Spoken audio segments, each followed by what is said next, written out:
ఏం చేస్తున్నారమ్మా? మేమా మన ట్రిప్ ఉంది కదా, దానికి ఐటినరీ ప్రిపేర్ చేస్తున్నాం. సో ఐటినరీ కూర్చొని ఎక్కడికి వెళ్ళాలి, ఎలా వెళ్ళాలి, అసలు ఏమేమి వెళ్ళాలి, ఇదంతా ఫిల్టర్ చేసుకుంటున్నాం. థాయిలాండ్ అన్నాను కదా ట్రిప్. చాలా మంది అడిగారు ఎన్ని డేస్కి వెళ్తున్నారు, ఏమేమి ప్లేసెస్కి వెళ్తున్నారు, ఏ డేట్న వెళ్తున్నారు అని. ఏ డేటో చెప్పలేను కానీ ఎన్ని డేస్ వెళ్తున్నాము, ఏ వేటికి వెళ్తున్నామో చెప్తాను. మేము టోటల్ 8 days ట్రిప్ వెళ్తున్నాము.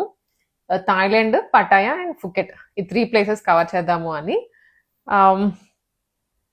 ఇంకొకటి ఏంటంటే మేము జాన్ నుంచి ప్లాన్ చేస్తున్నాం. ఏ కంట్రీ ఏదైనా వెళ్ళాలి, ఏ కంట్రీకి అనుకుంటే కొన్ని విధాలుగా దుబాయ్ వెళ్దాం అనుకున్నాము.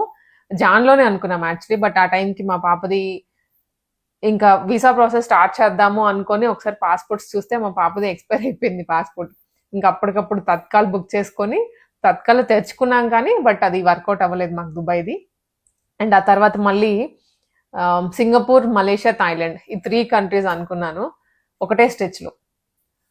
మళ్ళీ ఇంకోటి ఏంటంటే అన్ని 3 countries 8 daysలో అంటే అసలు ఏది కవర్ చేయలేం, ఫుల్గా కంప్లీట్గా అనిపించదు. అందుకని ఇంకా ఫైనల్లీ థాయిలాండ్ ఒక్కటే ఫిక్స్ అయ్యాను. థాయిలాండ్లోనే మొత్తం చూద్దాము, ఇంకొకసారి మనం వెళ్ళకపోయినా పర్లేదు అనుకునేలాగా అన్ని చూద్దాము, ఫుల్ ఫ్లెడ్జ్డ్గా అనిపించింది. అండ్ ఇంకొకటి ఎవరి ద్వారా వెళ్ళట్లేదు, మా ఓన్గానే వెళ్తున్నాము. మేమే టికెట్స్ బుక్ చేసుకున్నాం టు అండ్ ఫ్రో.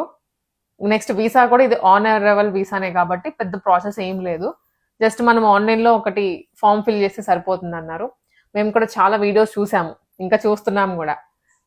ఏవే ప్లేసెస్కి వెళ్ళాలి, ఏవి స్కిప్ చేయొచ్చు, ఏది రిపీటెడ్గా ఉన్నాయి అనేది చూసుకొని ఫిల్టర్ చేసుకుంటున్నాము. ఎందుకంటే 3 places ఉన్నాయి కాబట్టి టైం కూడా మనకి సెట్ అవ్వాలి. ఇది ఫైనల్లీ అయితే మేము ఇంకా ప్రిపరేషన్స్లోనే ఉన్నాము.